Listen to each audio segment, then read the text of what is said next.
Hello everyone.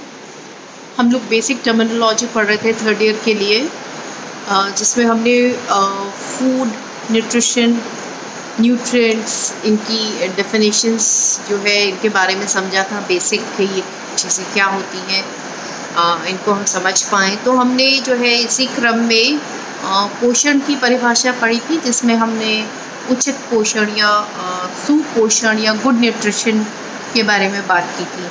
अब next हम जो बात करेंगे वो है मैल न्यूट्रिशन या कुपोषण।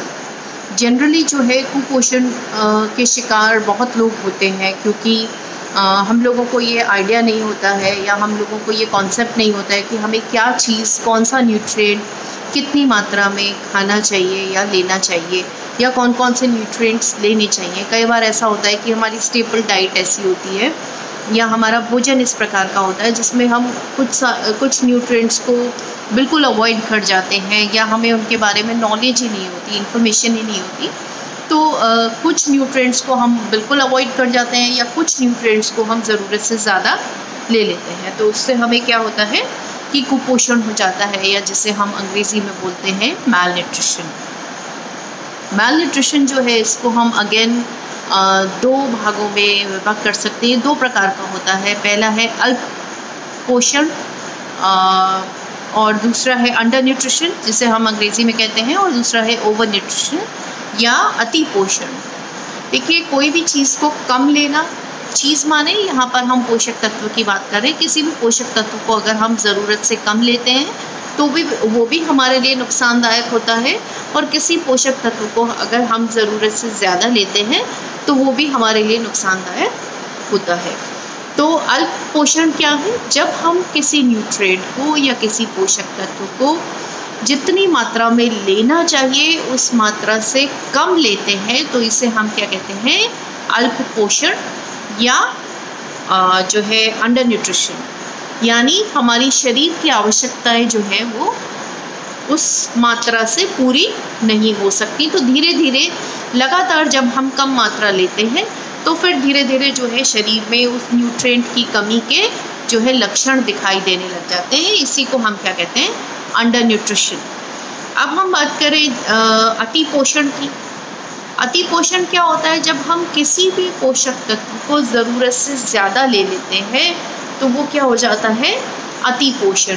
यानी किसी भी चीज़ को कम लेना भी नुकसानदायक है, किसी चीज़ को ज़्यादा लेना भी नुकसानदायक है। चीज़ से यहाँ पर ध्यान रखिए कि हमारा मतलब है न्यूट्रिएंट्स या पोषक तत्व।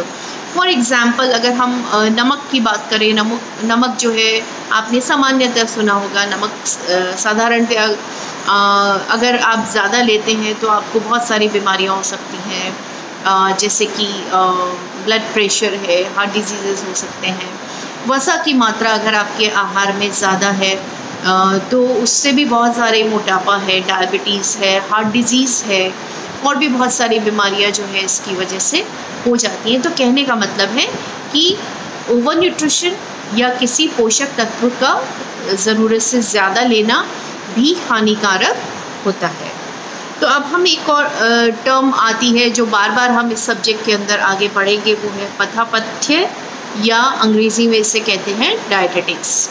डायटेटिक्स क्या है? डायटेटिक्स एक साइंस और आर्ट्स दोनों है। साइंस और आर्ट्स कैसे है मैं अभी आपको समझाऊंगी इसको, जिससे कि हम अलग अलग इंडिविजुअल्स को, अलग अलग लोगों को हम फीड कराते हैं। किसके अनुसार? जो भी डायटेटिक्स के सिद्धांत हैं जिनके अनुसार हम अलग अलग लोगों को फीड कराते हैं, उनकी आवश्यकता अनुसार। हमने कल एक टॉपिक में बात की थी कि बैलेंस डाइट मेरे लिए अलग है, आपके लिए अलग है, किसी और के लिए अलग है, क्योंकि हमारी शरीर की बनावट और सब चीज़ें अलग अलग हैं। तो डायटेटिक्स क्या बताती है कि किस इंसान को कितने न्यूट्रिएंट्स देने चाहिए, किसके अनुसार, मतलब उसकी कोई अगर उसमें बीमारी है तो उसको कौन सा न्यूट्रिएंट्स देना चाहिए, किस प्रकार का भोजन उसको देना चाहिए, है ना। ये सब चीज़ें जो है ये हमें कौन बताता है? डायटेटिक्स या पथापथ्य बताता है। दूसरी चीज़ ये कि जो डायटेटिक्स है, हमने बात की कि ये साइंस भी है और आर्ट्स भी है। देखिए, सबसे पहले हम समझेंगे कि साइंस कैसे है।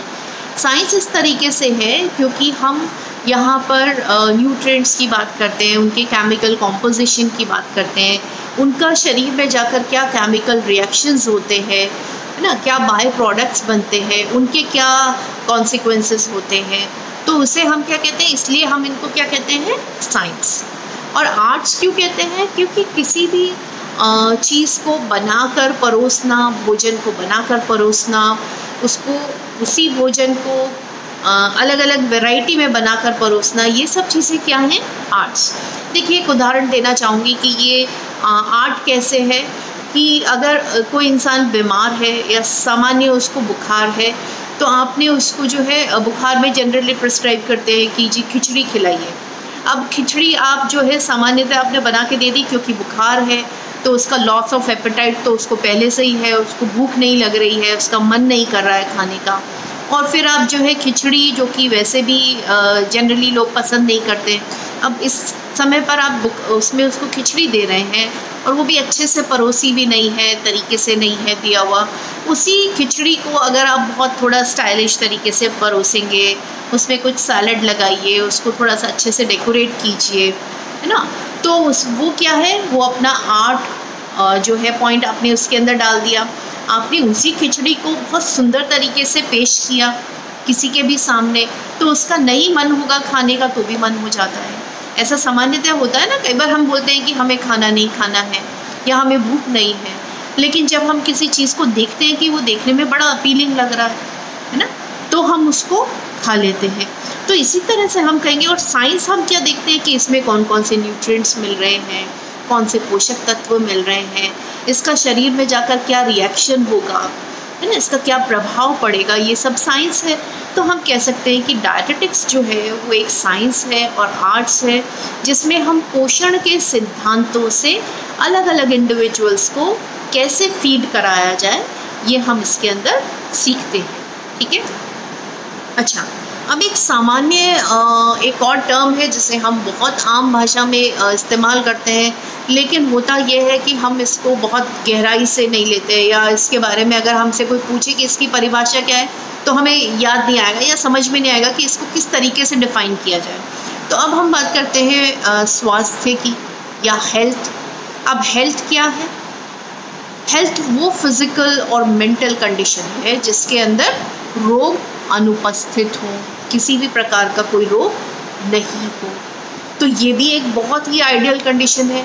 क्या दुनिया में कोई एक ऐसा इंसान है जो फिज़िकली, मेंटली, सोशली, स्पिरिचुअली, है ना, आध्यात्मिक तौर पर, सामाजिक तौर पर, जो है शारीरिक तौर पर और मानसिक तौर पर जो है स्वस्थ हो? हालांकि ये बहुत आइडियल कंडीशन है, लेकिन हम इसके आसपास अचीव करने की कोशिश करते हैं। तो स्वास्थ्य क्या है?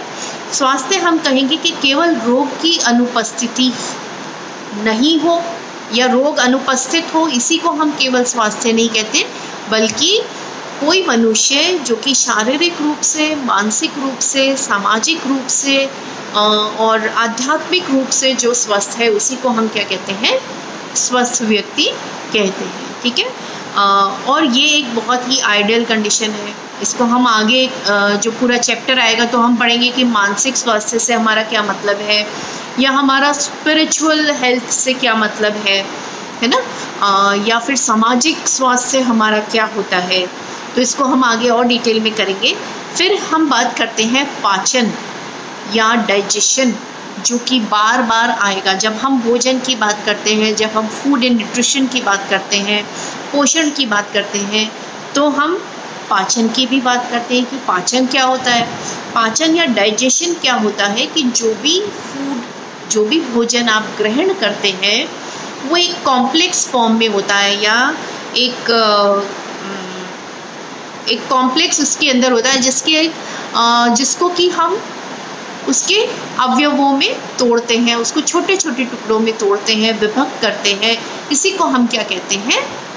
सरल उसके अंदर इसको तोड़ देते हैं, जिसे हम क्या कहते हैं? पाचन। यानी जो भी भोजन आप ले रहे हैं वो एक कॉम्प्लेक्स फॉर्म में है, और उसको बहुत सिंपल फॉर्म के अंदर तोड़ देना ही क्या कहलाता है?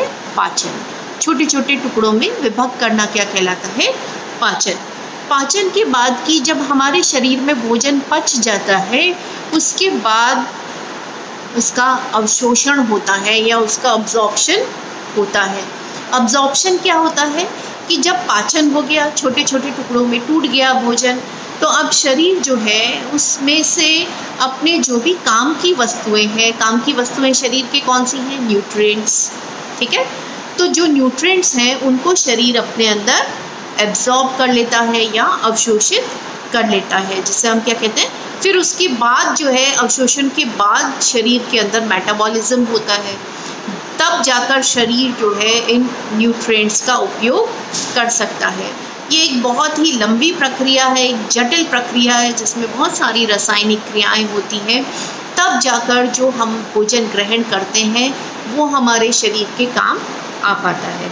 तो अवशोषण के बाद का जो चरण होता है, देखिए सबसे पहला क्या है, आप इंजेस्ट करते हैं भोजन, आप ग्रहण करते हैं, ग्रहण करने के बाद भोजन का पाचन होता है, अपने सरल अवयवों में भोजन टूट जाता है, उसके बाद उसका अवशोषण होता है, अवशोषण के बाद उसका मेटाबॉलिज्म होता है या उसका चयापचय होता है, जिसे हम अपने शरीर में एब्जॉर्ब करते हैं और शरीर की जो निर्माण क्रियाएं हैं उसके अंदर उस भोजन का अब्जॉर्प्शन के बाद में उसका प्रयोग करते हैं। फिर है जो नेक्स्ट टर्म है, एब्जॉर्प्शन हो गया, न्यूट्रिएंट्स आ गए।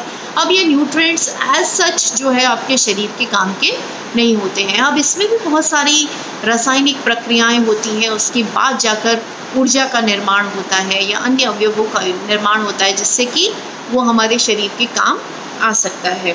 तो इस प्रक्रिया को हम क्या कहते हैं? चयापचय या मेटाबॉलिज्म। अब मेटाबॉलिज्म क्या होता है? मेटाबॉलिज्म में दो मेन स्टेप्स होते हैं, वो होता है आपका कैटाबॉलिज्म या अपचय, हिंदी में कहते हैं। पहला है कैटाबॉलिज्म या अपचय और दूसरा है उपचय। ठीक है, याद रखिएगा, अपचय और उपचय। अगर वर्णमाला में भी देखें तो आपका अ पहले आता है और उ बाद में आता है, तो इस तरीके से याद रखिए। पहले क्या होता है? अपचय होता है, कैटाबॉलिज्म होता है, उसके बाद उपचय या एनाबॉलिज्म होता है। अब कैटाबॉलिज्म क्या होता है कि जो न्यूट्रिएंट्स आपके अवशोषित हो गए पाचन के बाद में, तो वो जो न्यूट्रिएंट्स हैं उसमें बहुत सारी रासायनिक प्रक्रियाएं होती हैं, उसके फलस्वरूप जाकर ऊर्जा का निर्माण होता है। ठीक है, अब ये जो ऊर्जा है ये हमारे शरीर के काम में आती है। ठीक है, तो ये जो इन न्यूट्रिएंट्स से जब ऊर्जा का निर्माण होता है, इसको और सरल अवयवों में तोड़ा जाता है और बेसिक इसके जो इंग्रेडिएंट्स है, बेसिक अवयव हैं, उनमें तोड़ा जाता है, उसे हम क्या कहते हैं?